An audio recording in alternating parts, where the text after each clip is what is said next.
والله دیروز به این برادر گفتم چه خیلی که یک روز به شرکت زنگ زدم و از اون طرف علاقه مرا در انتظاری موندن. من موسیقی را دوست می داشتم وقتی جوان بودم. من حاضر هم جوانم لیکن من نورسیم را در نظر دارم. موسیقی را دوست می داشتم و ترک کردن آن برایم یک سنجش بزرگترین بود.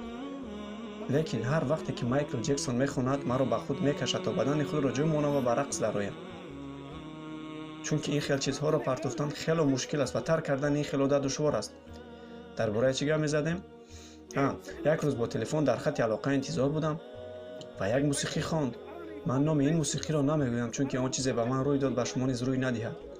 همین طور من انتظار بودم و این موسیقی خواندن گرفت و من با همین روش و سنت‌هایم همین طور کردم. این موسیقی همگی 2 مینوت خواند. برادر همگی 2 مینوت.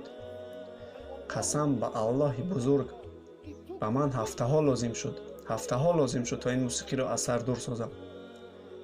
برادر از راستی این موسیقی حتی در وقت نمازم به خاطرم می آمد.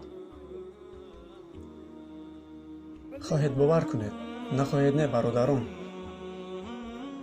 لیکن آدمانی هستند که با آنها خواندن قرآن کریم از موسیقی دیده تأثیر زیادتر می بخشد، چون که بزرگترین یادآوری الله این کتاب اوست.